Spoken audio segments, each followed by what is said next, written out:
নিজেকে পরিবর্তন করা কঠিন, তবে অসম্ভব কিছু না। আবেগ যদি শেখায় অভিযোগ করতে, তাহলে অভিজ্ঞতা শেখায় চুপ থাকতে।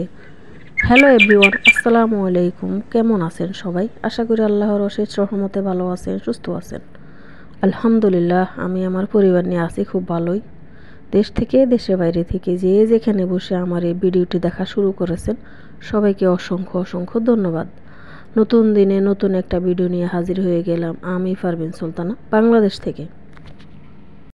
মধ্যবিত্ত পরিবারের হাজব্যান্ড যদি বেহিসাবি হয়, তাহলে আমাদের ওয়াইফের কী করণীয়?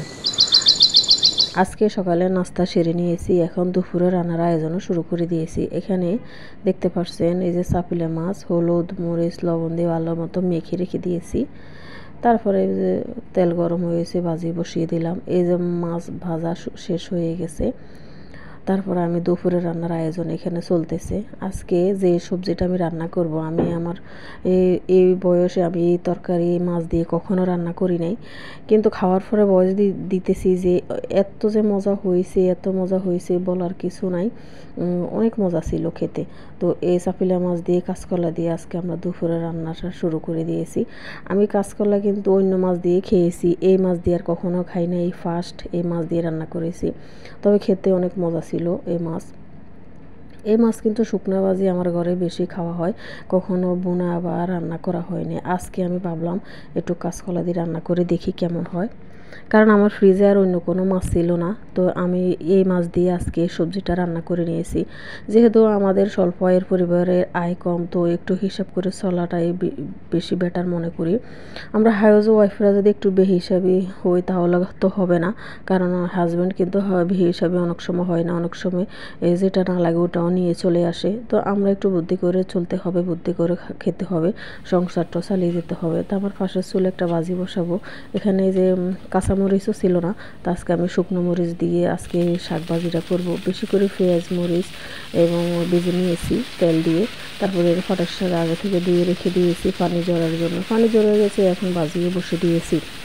তো আমরা কিন্তু যদি বেহিসাবি হয়ে যাই তাহলে কিন্তু হবে না। এখন আজকে আমার ফ্রিজে অন্য মাছ ছিল না, আমি যদি এই অন্য মাছের আশায় বসে থাকি তাহলে তো আজকে আমার দুপুরের খানা কী দিয়ে হবে, একটা তো চিন্তা ভাবনা করে বুদ্ধি বাইর করতে হবে। তাই আমি এই মাছ দিয়ে আজকে কলা দিয়ে রান্না করেছি।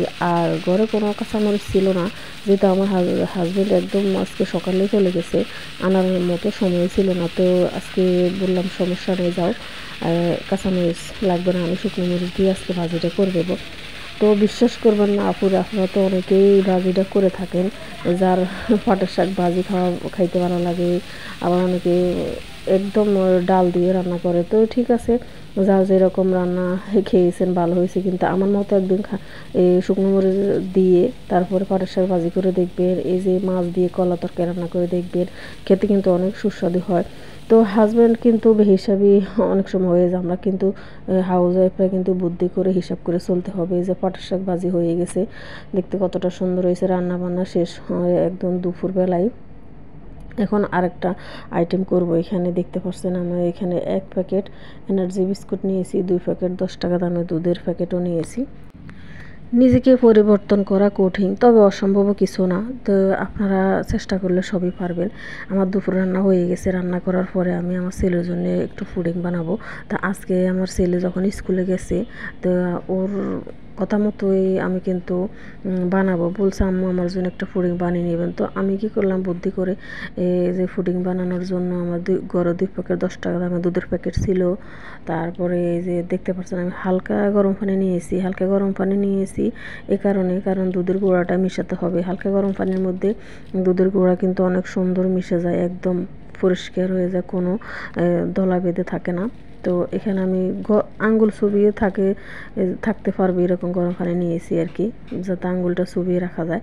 ওই রকম গরম পানির মধ্যে আমি 2 প্যাকেট 10 টাকা দামের দুধের প্যাকেট একদম গুলে নিয়েছি। এই যে দেখতে পাচ্ছ সুন্দর মতো গুলে গেছে।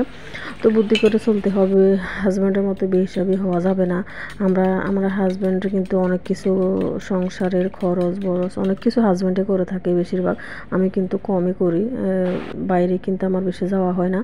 তো আমার ঘরে যত কিছু লাগে, সবজি বাজার, মাছের বাজার বা মুরগি মাংস বলেন, তারপর শুকনো বাজার বলেন না কেন, যত কিছুই কিনি না কেন স্বল্প আয়ের পরিবারে বুঝে শুনে তো উনি সব কিছুই কেনাকাটা করে থাকে, কিন্তু আমি অতটা করি না, যাওয়া হয় না। তো আমার হাজব্যান্ড যতটুকু এনে দেয় আমি অতটুকুর মধ্যেই কিন্তু অনেক সন্তুষ্ট আলহামদুলিল্লাহ।